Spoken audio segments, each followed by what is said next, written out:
বেশ কিছুদিন থেকেই চড়া চাল এবং সবজির বাজার। প্রতি কেজি মিনিকেট চাল বেড়েছে ৬ থেকে ৮ টাকা, আর আগের তুলনায় প্রতি কেজি সবজিতে বেড়েছে ১০ থেকে ১৫ টাকা। এদিকে মাংসের বাজার স্থিতিশীল হলেও মাছের দাম তুলনামূলক বেশি।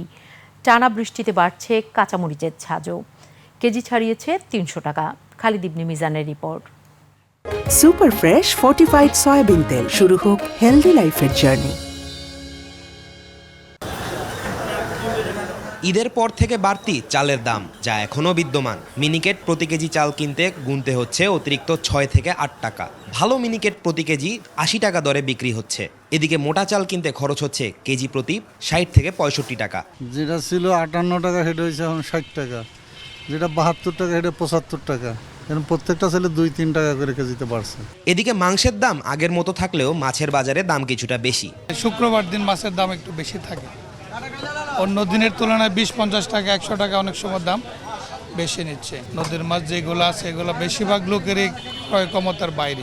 আলু, চিচিঙ্গা, ঢেঁড়স ইত্যাদি সবজির দাম কমলেও বাড়তি দামে বিক্রি হচ্ছে মরিচ, টমেটো, লাউ ও অন্যান্য সবজি। দাম বাড়তি থাকায় ভোগান্তিতে সাধারণ মানুষ। কাঁচামরিচ বিক্রি হচ্ছে প্রতি কেজি ৩০০ থেকে ৩৫০ টাকায়। মরিচ কেজি ৩০০ টাকা, ধনিয়া কেজি ৩০০ টাকা, ভেন্ডি ৫০, পটল ৫০, দুন্দুল ৬০ টাকা, ঝিঙ্গা ৭০ টাকা, শসা এটা ৮০ টাকা, ওটা ৬০ টাকা, লেবু ২০ টাকা আলি, জালি ৫০ টাকা পিস। মানে আগের থেকে তুলনাটা হালকা একটু বাড়ছে। বর্ষা মৌসুমে সবসময় একটু দামটা বেশি থাকে আর কি, তুলনামূলক দাম দিন দিন বাড়তেছে আর কি। আমি লাউ কিনলাম, যে লাউ কিনছি ৪০ টাকা, সেটা ৬০ টাকা। তারপরে আপনার চিচিঙ্গা কিনলাম, যেটা ৪০ টাকা, সেটা আজকে ৬০ টাকা। পটল কিনলাম আপনার ৮০ টাকা করে, কাঁকরোল ৮০ টাকা করে, মানে ২০ টাকা ৩০ টাকা বৃদ্ধি পাচ্ছে প্রতিদিন দাম আর কি।